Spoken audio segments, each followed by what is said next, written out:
Assassin's Creed is a franchise that I've played for so many years at this point. I've been playing probably since about 2011, something around then, and honestly I've played almost every single entry besides pretty much Syndicate at this point. But in today's video what we're going to be talking about is what I want to see in Assassin's Creed 2022, which honestly I'm only going to get to make videos on. I probably won't enjoy it too much purely because I haven't enjoyed the last two entries in the franchise that much. So hopefully I'm going to have some realistic expectations for this video, and hopefully you guys can see where I'm coming from when it comes to what I want to see in the next game. So let me know in the comments down below as well what you want to see in the next game. So obviously the first thing that we definitely know about this game is that it will be an RPG game. They're not going to go back to the old school Assassin's Creed games, so don't worry, I'm not going to sit here and turn around and say, oh, I want the old Assassin's Creed back all the time, purely because I'm very well aware that they're just not going to do that. They probably won't ever do it, and if they do, it will be basically to really hope to save their entire franchise after they release tons of terrible games.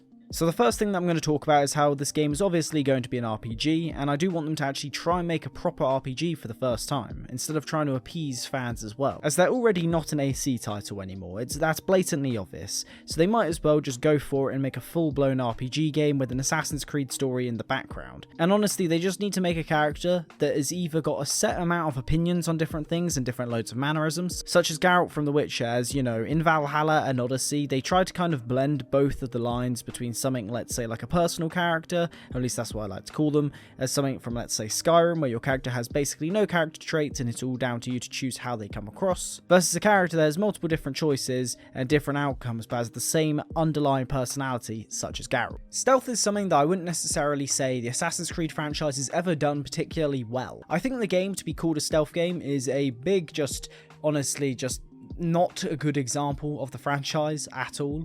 I can't really say that Assassin's Creed was ever a stealth game until really Unity. Stealth in Unity was actually good. Syndicate I hardly played, so I'm not really going to judge on that one. And then Origins, it was okay, but it was basically still that kind of hack and slash game that they kind of were starting to go towards after Origins. But when it comes to it, all Assassin's Creed really was beforehand was social stealth primarily. There wasn't much proper stealth to go down, you just were forced into stealth in missions. So what I want to see in the next game is an actual proper reason to be stealthy. As in something, let's say like Valhalla, you have stealth as an option, however there's no reason to use it, pretty much. Really the only reason to use it is if you want to try and one-hit enemies once you've unlocked certain abilities. But really, they need to have a proper leveling system that can then work well with this, for example. So if they're going to make it a full-blown RPG, I'd just say have something like a Skyrim perk tree, and then be able to upgrade your stealth to actually be a stealthy character if you choose to. So make it so, let's say, if you're doing a stealthy option, you maybe get more XP than you would, let's say, just hacking and slashing people to death. And with that, then you can level up your perk trees more,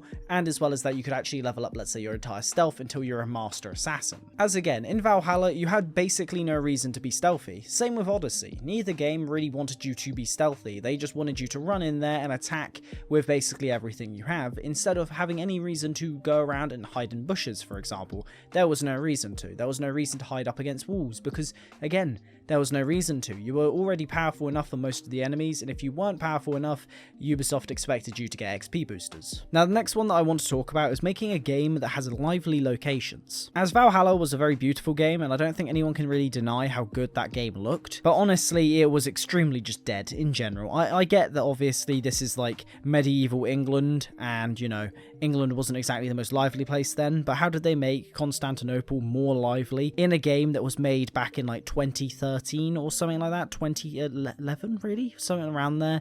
Like, how did they make a game that was that lively and made a city that actually felt like an actual city, but then in Valhalla they struggle to do that in any way at all? It just doesn't make sense to me. I don't understand how they've gone from so far of being like one of the best world builders and being one of the best cities and being one of the best historically accurate games when it comes to showing off, let's say, different scenes, but then just struggle nowadays. They just can't make things anymore. I feel as if after Origins they kind of stopped caring about making the world as amazing as it could be, so please could they just focus on making a great world. Side content. One of the biggest things that honestly every single open world RPG game is meant to have, however, guess what? Valhalla just had absolutely terrible side content. It was just weird. They decided to only go for side content that was, just random encounters, which made no sense to me. Because for some reason they decided to put all the actual side content of the game into the main story to then beef up the main story so that people just wanted to die by the end of the story. Because you would have spent so many hours playing a game where you've basically played tons of side content, or at least you were forced to play tons of side content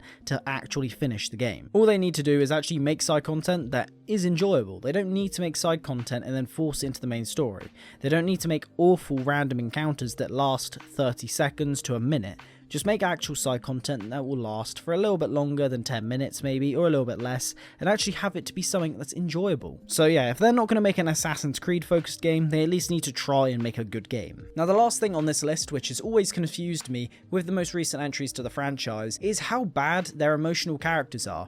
They just aren't. Bayek, I would say, was the only one that's actually been proper emotional, or at least had a proper personality to them. Which I get, obviously, with Eivor and with Cassandra. They're not really meant to have proper personality traits, as they're meant to kind of be that blend of you kind of choose how they come across, but also they have some underlying mannerisms, which again, it's really hard to try and blend the two. You need to pick one or the other.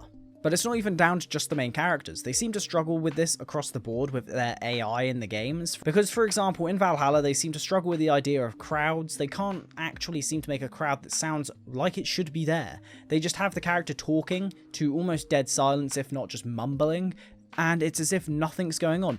The reactions don't match how everything is being displayed to us. So if they could actually work on having great characters and great emotional accuracy in their games, then that'd be great. Because, for example, Red Dead 2, I'd say Witcher 3, and even Skyrim, I'd say, had better crowd conversations than Valhalla. How is a game that came out in 2011 got better than something like Valhalla? It makes no sense. But yeah, with that all being said, I hope you guys enjoyed this video. I know this one was a bit more negative because, to be honest, the Assassin's Creed franchise has just gone off the cliff at this point. But yeah, I'll be buying it just to make videos on it, and hopefully we get something that's decent. I'll honestly say that this game will probably be the last one that I'll get with any hope. I don't really have much hope. It is literally a tiny sliver. It's not there. Because Valhalla basically is the game that just ruined it for me. Odyssey was very close, but at least there was, like, the hope that there was a good game there. As the game before it was Origins, and Origins was great. But then you had Valhalla. Marketed completely wrong. Marketed as if it was an Assassin's Creed game, but wasn't an Assassin's Creed game. So hopefully, we get something good. But yeah, with that all being said, hope you guys enjoyed this video. Make sure to leave a like and do subscribe to see more content on this channel, and I'll see you guys in the next one. Have a good one.